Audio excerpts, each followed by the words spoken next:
Interestingly, whilst all of this was going on,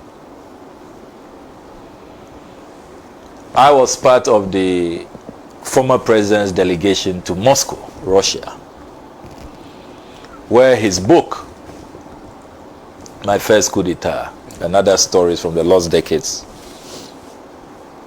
of Africa, had been translated. And so, on the invitation of the Russia Academy of Sciences, he went to present and launch that Russian translation. Would you believe that at the Academy of Sciences, the prestigious 300-year-old Russian Academy of Sciences, all the Russian scientists were talking about is Osagyefo Dr. Kwame Nkrumah.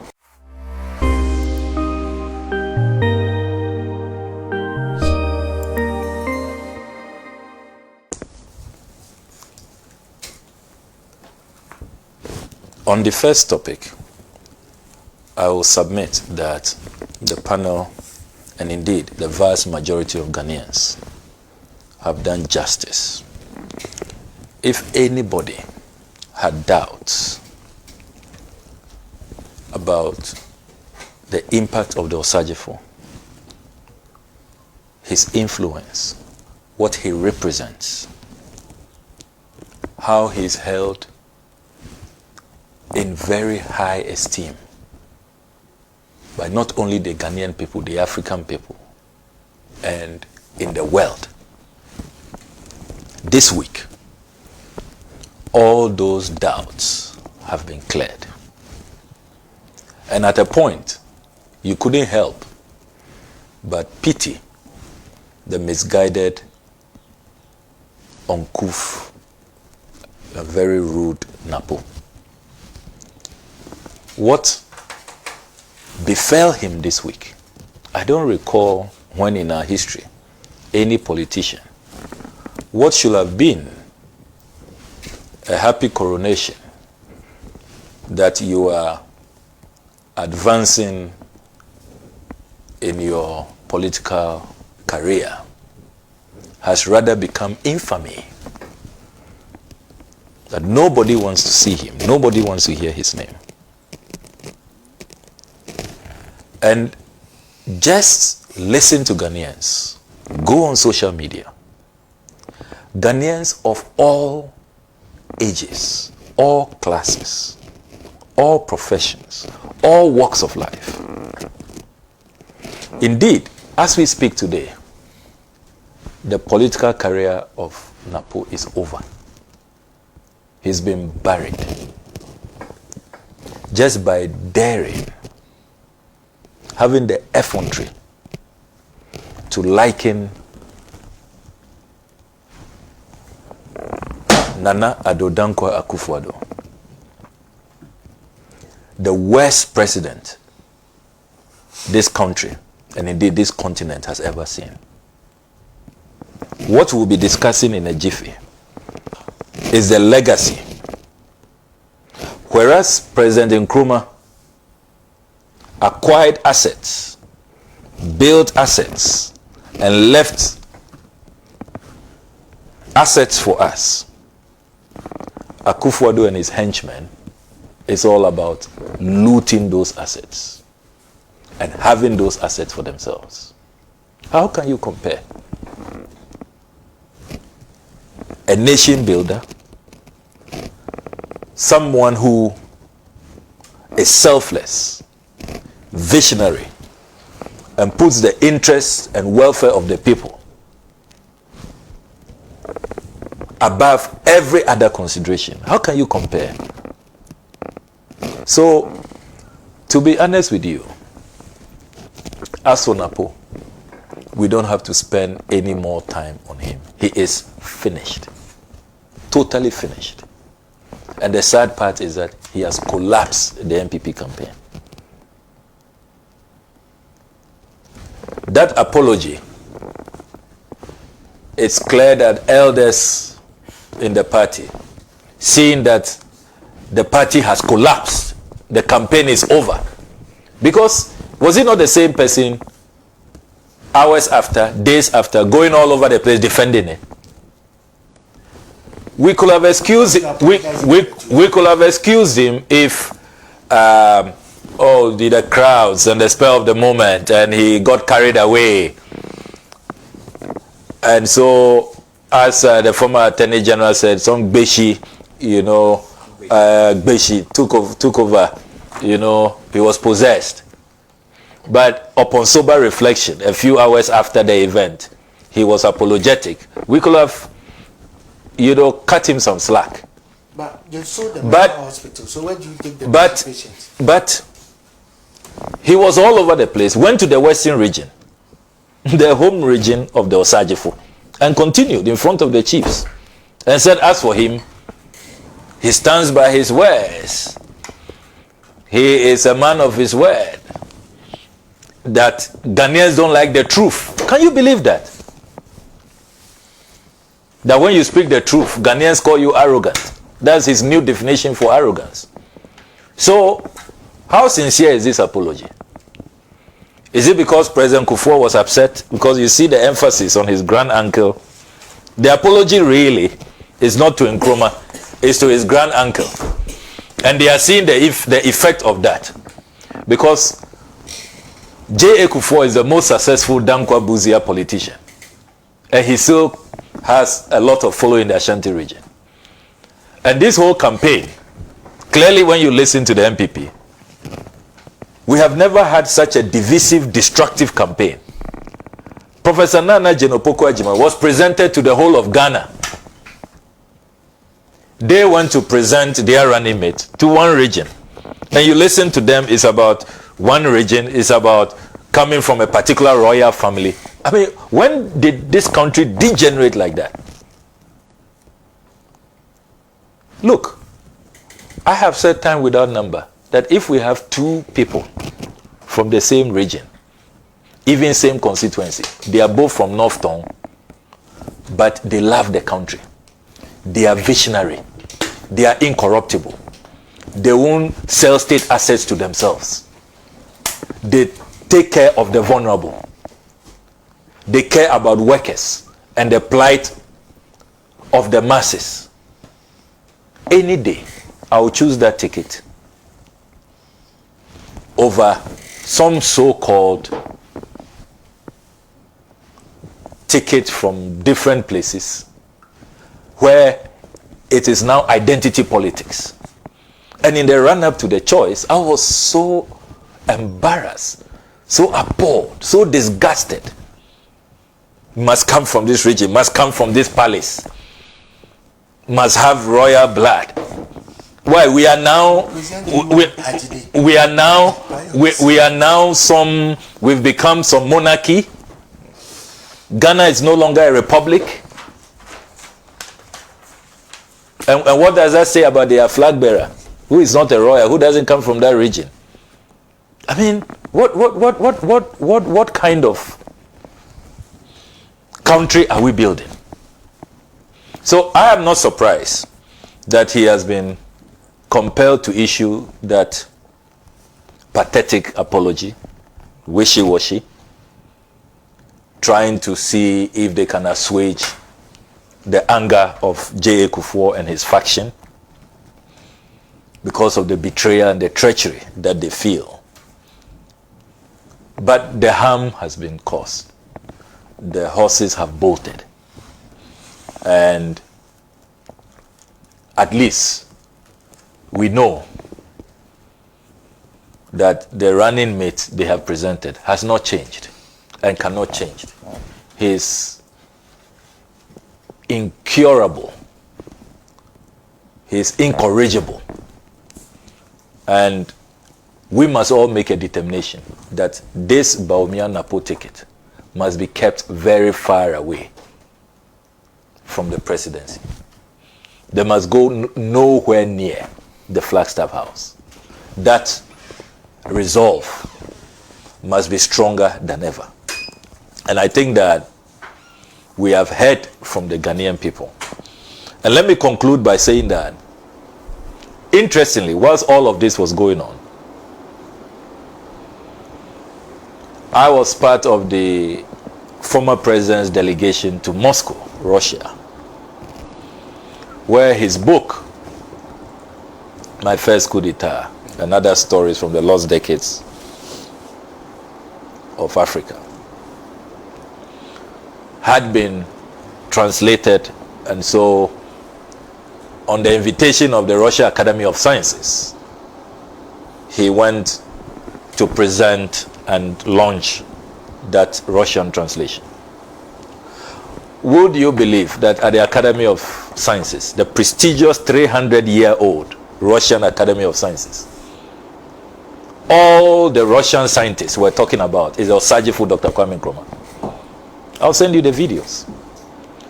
They say that the only African leader whose book they translated before former President Mahama is the Osagyefo. I Speak of Freedom, that book. And they say it has been a sensational bestseller since. None of the Russian scholars there have heard of Dankwa before, or Buzia. They don't know who they are. Nobody mentioned those names. Not one. So they were asking President Mahama if he's really aware of the honor they have done him. Because it is only Kwame Nkrumah whose book has been translated. And they were hoping that his book would do at least half as well or as close. Russian Academy of Sciences, after how many years of Nkrumah's passing, they eulogize him, they celebrate him. This is Russia. Are you aware they have a museum? They have streets all over Eastern Europe named after the Osagyefo. And these are foreign scholars telling us how Nkrumah inspires them. Only this week. Only this week. Then there's some upstart who nobody knows whether he will ever even get to where Nkrumah got to. Whether he's even fit to lace Nkrumah's shoes. There's some more Nkrumah no. You see, the comparison doesn't hurt. Like how Nkrumah was presented. I mean, it's like the founder of Ghana, he doesn't recognize it. So Nkrumah belongs to us, some sections of Ghana. I mean, can you believe that? So this is the character who is supposed to be sworn in as Vice President of the Republic of Kwame Nkrumah's Ghana. You think that the spirit of Kwame Nkrumah will allow this ticket anywhere near the presidency of the Republic? It's clearly not going to happen. Now let me come to the SNNIT saga. And Sana, what happened in this country yesterday? All of us are students of politics and political activists. We have to be honest. I do not recall the last time we saw anything like this. Perhaps you will go as far back as 1948. The 1948 riots and organized labor traders, all of them having a common position and uniting behind a cause. Did you see the avalanche? Organized labor in their numbers. Even essential workers, workers who hardly go on strike, medical doctors, nurses, midwives, all of them issuing statements. Mortuary workers, judicial service staff, teacher unions, pre-tertiary, tertiary, Federation of Labor, TUC, every organized labor, they said enough is enough. We are protecting our hotels, built with our worker contributions. Hotels that must take care of us when we go on pension. We are not going to accept this naked conflict of interest, this obscene insider dealing of handing over state assets to people in government. We will not accept it. I want to salute the workers of Ghana this morning. This is a victory for Ghana. It's a victory for Ghanaian workers. It is a victory for the Ghanaian people. Some people have tried to personalize this. Yes, I brought this to the fore, but it's not about me. This victory is about the Ghanaian people. Because if Ghanaians had not stood up, if Ghanaians did not show up in their thousands for the June 18 demonstration, and if organized labor did not say, Minister of Employment, how dare you conspire with NPRA and tell us this week in Parliament on Thursday that NPRA has joined the looting gang. They have approved the deal. Everything is clean. We are going ahead. I can tell you on authority, we are going ahead. All of you can go to hell. I'm calling your bluff. Basically, that's what the minister was telling us. But they didn't see the power of the people coming. Look, Friday the 12th of July 2024 will forever be etched in the annals of this country. Politicians will now realize that real power belongs to the people. See how they were running, Senna. See how they were running. Brian Achampong, who has been debating me all over the place, insulting me, calling me names, sending his hounds after me, doing everything for the better part of 2 months to keep this deal. Even offered me a hotel, offered me a vacant Trazaco house. He says, you live in a tent because I'm homeless. Can you believe that? The arrogance of power. We are now homeless. We need their empty houses to occupy. And you see, when you go into the irony, state assets, hotels, they tell us that they are not profitable, they are not worth it, they are useless, so they are in a hurry to sell them. See how far they went to have them, to keep them for themselves. It should tell you that the claims that these hotels are not profitable is all hogwash. So see what happened yesterday. The man who spent 2 months threatening everybody and promising the moon, when they saw the lockdown coming on Monday, doctors have presented a timetable. From Monday, OPD services withdrawn. Then they moved to emergency services. And they saw that even the dead, when you die on Monday, nobody will be around to take care of you in the mortuaries. There will be total shutdown in this country. The economy will not function. The country will be on its knees. See the speed with which Rock City put out a statement that they are withdrawing their interest. And suddenly, all the information we were looking for, I filed an RTI request. I'm still waiting for SNNIT. Joy FM also filed an RTI request. They denied them, told them they don't have an information officer. They had to go to the Right to Information Commission for the commission to compel SNNIT. And even that, SNNIT hasn't released the documents. Now, Rock City say, oh, you can release our documents. Okay, you release it. Can you believe that? The power of the masses. Then Elizabeth Ohini, who has been writing all over the place, prolific writer, she said that even if we bring angels, I remember one of her paragraphs, Okujato Ablakwa says he's working for God and country. if he puts together all the professionals and even the angels from heaven, they will conclude that this deal is squeaky clean. So we are going ahead. In her June 26 epistle, only for 10 p.m. last night, I didn't know that SNNIT can work at 10 p.m. I didn't know that. I didn't know that President Mahama's 24-hour economy can start working before the December 7 elections. They didn't sleep last night.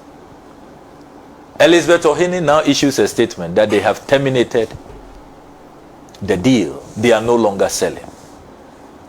You see how the people can be powerful. I want this template to be the template that we should use at all times, because some politicians are taking the Ghanaian people for a ride, and Ghanaians have suffered too much. Just too much. What have Ghanaians done? Their only crime was to have voted for you, to have believed that you were sincere and that you will come and improve their fortunes. They didn't know you are coming to loot everything in sight. Look, this morning I was asking an earlier panel I was on, that when was the last time you heard of the current generation of politicians acquiring land banks for future development? When was the last time? So as for us, everything in Nkrumah built for us, set aside for us. Some politicians have come to just loot them, have them for themselves. When Nkrumah was establishing the ministries, he knew that civil servants have to live close to the ministries so that your life will be comfortable. You can get to work easy if there are emergencies. So bungalows were built in the Kanda Cantonment's Labone area so you can be close. They are demolishing all these bungalows, moving civil servants, public servants as far as Kaswa.